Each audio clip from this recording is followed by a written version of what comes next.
খুবই চমৎকার একটা জায়গায় চলে এসেছি আমরা ঘোরার জন্য। আর জায়গাটা দেখলে আসলেই চোখ জুড়িয়ে যায়। তবে এখানে আসাটা কিন্তু এতটাও সহজ ছিল না। আমাদের জন্য একটু কষ্টদায়কই হয়েছিল শেষ পর্যায়ে এসে। সব কিছু আপনাদের সাথে শেয়ার করব এই ভিডিওতে। আসসালামু আলাইকুম, কেমন আছেন সবাই? আশা করি যে যেখান থেকে ভিডিওটা দেখছেন আলহামদুলিল্লাহ ভালো আছেন। আমরা পটুয়াখালী থেকে রওনা দিয়েছিলাম। আগের দিন রাতেই আমরা পটুয়াখালী এসেছিলাম, যেহেতু পটুয়াখালীতে আমার বাবার বাসা।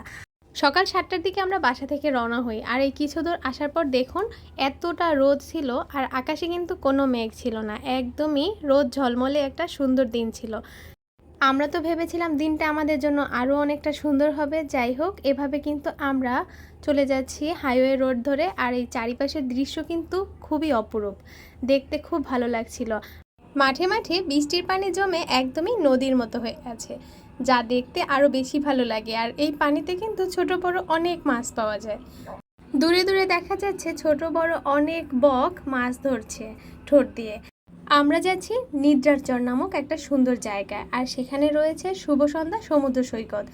এছাড়াও রয়েছে সুরঞ্জনা পার্ক সহ আরও অনেক সুন্দর সুন্দর জায়গা। আর এই জায়গাগুলো দেখার জন্য আপনাকে কিন্তু অবশ্যই হাতে অনেকটা সময় নিয়ে এখানে আসতে হবে। বরিশালের বাসা থেকে রওনা দিলে আমাদের কিন্তু আরও 1 ঘন্টা সময় বেশি লাগতো। রাস্তার দুই পাশের গাছপালা আর মাঠ দেখতে কিন্তু খুবই ভালো লাগছে, গাছপালাগুলো যেন একদমই সবুজ। আমরা কিন্তু তালতলির অনেকটাই কাছাকাছি চলে এসেছি। আর এখানে এসে আমরা আবার একটু থামিয়েছিলাম গাড়ি আর নাস্তা করে নিয়েছি। সকালের নাস্তাটা অবশ্য বাসা থেকে আমাদের করা হয়নি। আর এই যে দেখুন হাতের ডান পাশ দিয়ে এই রাস্তায় এখন শুরু হয়ে যাবে আমাদের এই ছোট রাস্তা পাড়ি দেওয়া। এই রাস্তা যেন শেষই হয় না, এরকম একটা অবস্থা। প্রথম দিকে তো মনে হচ্ছিল কত দূরে আর কত দূরে। কিছুটা দূরে আসার পর এখানে একটা লোয়ার ব্রিজটা পার হয়ে আবার বড় একটা বাজার ছিল। আর সেই বাজারটা পার হওয়ার পর অনেকটা রাস্তা আবার আমরা পাড়ি দেওয়া শুরু করলাম। আর এখানেও কিন্তু এই রাস্তারও আশেপাশে অনেক গাছ, আর এগুলো দেখতে যেন আরও বেশি ভালো লাগছে। আর এই যে দেখুন এই রাস্তাটা পুরোটাই শিশু গাছ ছিল। এই গাছগুলো আপনারা কে কে চেনেন অবশ্যই কমেন্ট করবেন। আমি তো এই গাছগুলো ছোটবেলা থেকেই শিশু গাছ নামে চিনে থাকি। আসলে আগে কিন্তু রাস্তার পাশে এই গাছগুলো থাকতো।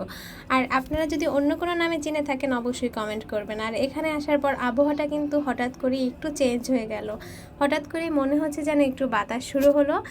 বাতাসটা তো ভালোই লাগছিল, তবে আকাশটা যখন মেঘলা হয়ে গেল তখন কিন্তু মনটা একটু খারাপ হয়ে যাচ্ছিল। যাই হোক, কিছুটা সময় আবার পাড়ি দিতে চলেছি আমরা সেই রাস্তা। তবে আকাশটা মেঘলা হলেও বৃষ্টি আর হয়নি, অনেকটা দূর আবার চলে যাচ্ছি। রাস্তার দুই পাশে মাঠের মধ্যে শুধু পানিই আর পানি, যেদিকে তাকাই শুধু পানি দেখা যাচ্ছে। বাসা থেকে ঘুরতে বের হওয়া হয়, তবে এতটা দূরে কিন্তু অনেক দিন পরই আসা হয়েছে। আবার এই যে একটা আমরা ব্রিজে চলে আসলাম। আর এই ব্রিজটা কিন্তু ছিল অনেকটা উঁচু। আর এই ব্রিজটার উপর দাঁড়িয়ে তো আমরা আবার একটু সময় কাটিয়েছিলাম। তখনও কিন্তু আবহাওয়াটা খুব ভালোই ছিল। তবে দেখুন দেখতে কতটা ভালো লাগছে চারিদিকটা। আর পানিটা কিন্তু একদমই টলটলে। এরপর আবার ব্রিজ থেকে আমরা চলে যাচ্ছি। এরপর আমরা আবার হাতের বাম দিকের একটা রাস্তায় চলে গেলাম। আর এই যে দেখুন এখানে আসার পর সুন্দর একটা জিনিস দেখতে পেলাম, সেটা হচ্ছে বিদ্যুৎ উৎপাদন কেন্দ্র। আর এই বিদ্যুৎ উৎপাদন কেন্দ্রটা কিন্তু দূর থেকে দেখতে অনেক ভালো লাগছিল। ইতোমধ্যে কিন্তু অনেকটা বৃষ্টি হয়েছে, আর এই বৃষ্টির সময় আমরা একটা জায়গায় একটু দাঁড়িয়েছিলাম। তবে একটা কথা কি জানেন, আমরা যেহেতু একটা সুন্দর জায়গায় যাব সেজন্য কিন্তু দাঁড়িয়ে থাকতে আর ভালো লাগছিল না। এরপর আমরা হালকা হালকা বৃষ্টির মধ্যে আবার রওনা দিলাম। সমুদ্র দেখার পর মনে হচ্ছিল যেন আমরা কাছাকাছি পৌঁছে গেছি। তবে এই জায়গাটা ছিল এই রাস্তারই একদমই শেষ মাথায়। যখন বুঝলাম যে না এখানে না, আরও অনেক রাস্তা আমাদের পাড়ি দিতে হবে, তখন তো অনেক টেনশনেই পড়ে গেছিলাম যে আর কত দূর। আর দেখুন এখন আমরা আবার ইটের রাস্তায় চলে এসেছি। আর এই ইটের রাস্তাটা পাড়ি দিতে দিতে কিছুক্ষণ পর ইটের রাস্তা শেষ হয়ে যায়। এরপর আমাদের অনেকটা রাস্তা পাড়ি দিতে হয়।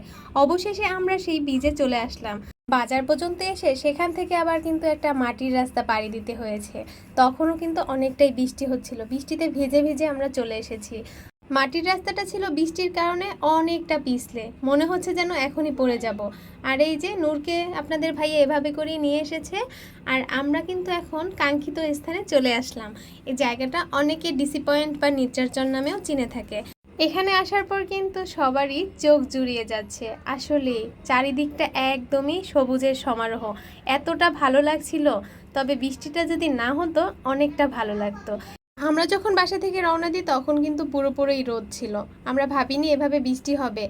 তবে যাই বলেন না কেন, শেষ পর্যন্ত আমরা এখানে যেতে পেরেছি বা যতটুকুই সময় কাটাতে পেরেছি তাতেই আমরা অনেক খুশি। কারণ এখানে যাওয়াটা কিন্তু খুবই সহজ ব্যাপার না। আর আমরা যে মাঝপথে ফিরে যাইনি বৃষ্টি দেখে, সেটাও কিন্তু আমাদের কাছে অনেক কিছু। আর এখানে আসার পর আমরা পুরোপুরি বৃষ্টিতে ভেজে গেছি, কিছু করার নেই। যাই হোক, এভাবেই কিন্তু খুব সুন্দরভাবে দিনটি কেটেছিল। আপনারা চাইলে কিন্তু বাইক নিয়ে চলে আসতে পারেন বা নিজেদের পার্সোনাল গাড়ি অথবা বাসে করেও এখানে আসা যায়। তবে বাসে করে আসার খরচটা আমি অতটা জানি না। আর এই যে দেখুন, চারিপাশটা দেখতে এত সুন্দর লাগছিল। এরকম পরিবেশে গেলে মন এমনিতেই ভালো হয়ে যায়। আচ্ছা বলেন তো, এরকম সুন্দর জায়গা দেখলে আপনাদের কি ইচ্ছে করে না এখানে যাওয়ার জন্য? আমার তো সুন্দর সুন্দর জায়গা দেখলেই যাওয়ার জন্য খুব ইচ্ছে করে। আমাদের তো আস্তে আস্তে প্রায় 12টা বেজে গেছিলো। আর এই যে এখন কিন্তু এখানে পানি নেই, তবে যখন জোয়ার আসে তখন কিন্তু এই জায়গাটা একদম পানি চলে আসে। আর তখন ঢেউয়ের জন্য এই জায়গাটা দেখতে আরও বেশি ভালো লাগে।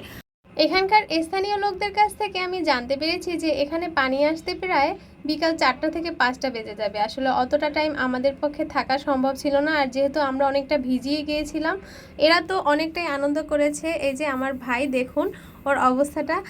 তবে এখানে আসার পর ভেবে নিয়েছি যে এত সুন্দর জায়গায় এত কষ্ট করে এসেছি, আনন্দ যদি না করে যাই তাহলে তো মিস করা হয়ে যাবে। কারণ জায়গাটা এতটা দূরে ছিল, এখানে হয়তো বা আর কখনো আসা হবে কিনা সেটাও জানি না। তবে আমরা কিন্তু জায়গাটা খুব সুন্দরই চয়েস করেছিলাম। আপনাদের ভাইয়া তো খুবই এনজয় করেছে। আর এখানে আসলে আসলেই মনটা একদম ভালো হয়ে যায়। আর ওই যে দেখুন, পিছনে কিন্তু সমুদ্র রয়েছে। আর এই যে একজন কন্যা, সে তো কিছুক্ষণ পরপর কোলে উঠে যায়, কি করার। এরপর আমরা চলে আসলাম সেখান থেকে আবার শুভ সন্ধ্যা সমুদ্র সৈকতে। এই যে দেখুন, বড় করে লেখা আছে তালতলি বরগুনা শুভ সন্ধ্যা সমুদ্র সৈকত। এখানটায় আসার পর কিন্তু আবার পরিবেশটা অন্যরকম। দুই পাশে একদমই বন, বড় বড় গাছ রয়েছে। গাছগুলো দেখে মনে হচ্ছে যেন আকাশ ছোঁয়া। আর এই যে চলে এসেছি কিন্তু সমুদ্রের পাড়ে।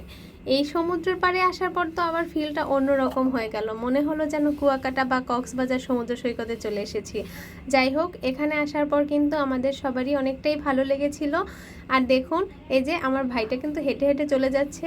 অনেকটা চর ছিল একদমই দূর পর্যন্ত, অনেকেই কিন্তু হেঁটে হেঁটে দূরে চলে যাচ্ছে, আমরা আর অতটা যাইনি। আর এখানে এসে নূর আবার একটু হাঁটাহাঁটি করছিল। আমাদের সবারই যতটা আনন্দ করার কথা ছিল ততটা আসলে আমরা করতে পারিনি। আর মেয়েটাকেও তেমন একটা ছাড়া হয়নি, তাই এখন মেয়েটাকে একটু ছেড়ে দিয়েছে ওর বাবা হাঁটার জন্য। আর ও একটু পানি দিয়ে দুষ্টুমি করছিল। যাই হোক, বাচ্চারা সাথে থাকার জন্য আমাদের আর টেনশনটা একটু বেশি ছিল, যেহেতু বৃষ্টিতে ভিজলে সমস্যা হতে পারে। নিদ্রার চর আর শুভ সন্ধ্যা সমুদ্র সৈকত আপনাদের সাথে তো দেখালাম। আরও কিছু সুন্দর জায়গা এখানে রয়েছে, বিশেষ করে সুরঞ্জনা পার্ক। সবাই মিলে আমরা দিনটা খুব ভালোই কাটিয়েছি। আর আশেপাশে কিন্তু আমাদের মতো আরও অনেক লোক ছিল, তারাও কিন্তু অনেক দূর দূরান্ত থেকে এসেছে। আর তারাও আমাদের মতো এটাই ভেবেছে যে যখন এসেছি তাহলে সৌন্দর্য কেন উপভোগ না করেই চলে যাব। আর এই যে আজকের ভিডিওটা এ পর্যন্তই। সবাই ভালো থাকবেন। আল্লাহ হাফেজ।